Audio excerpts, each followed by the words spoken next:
C'est un doux euphémisme de dire que nous rentrons depuis quelque temps de plein pied dans le temps du baga-baga et de la terreur à tout va. Les incartades de deux ministres sont illustratives de ce fourvoiement.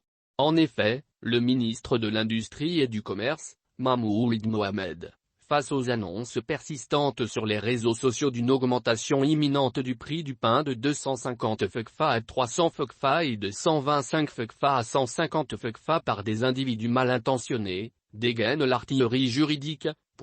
Aucun manquement ne sera toléré et les auteurs de ces perturbations s'exposent aux sanctions prévues par les textes en vigueur en République du Mali.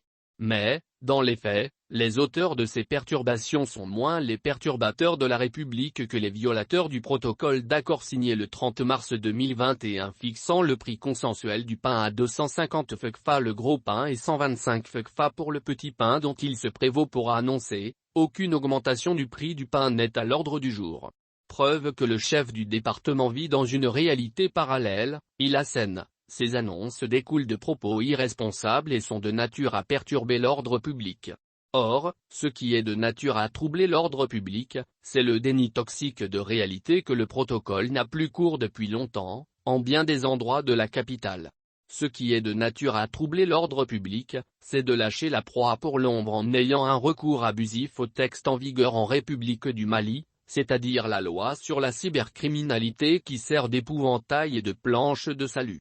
Un autre ministre qui s'égare dans les méandres des textes, c'est celui de l'Éducation nationale qui tient à rassurer les élèves, les parents d'élèves et les acteurs de l'école que la date d'ouverture des classes, prévue le lundi 1er novembre 2021 reste inchangée.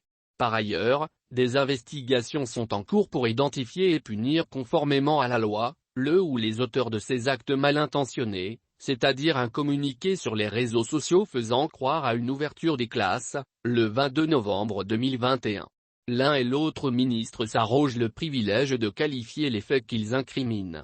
Le ministre de l'Industrie et du Commerce parle d'individus mal intentionnés, alors que son homologue de l'Éducation nationale les qualifie d'actes mal intentionnés, avec le dénominateur commun mal intentionné.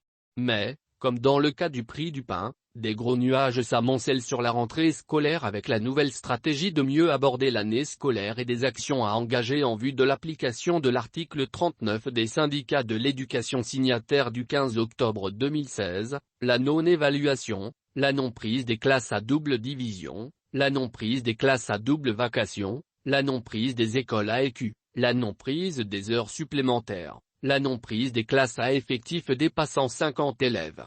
Une nouvelle fois, on lâche la proie pour l'ombre, parce que le problème ici est moins la date de la rentrée que le bon déroulement de l'année scolaire avec l'incapacité certaine de satisfaire l'inventaire des exigences ci-dessus mentionnées.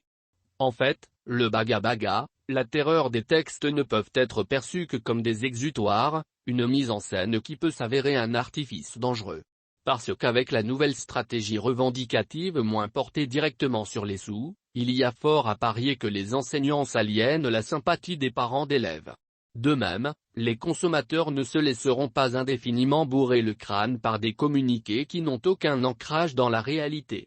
Une transition réussie, ce sont des enfants en classe et la marmite sur le feu.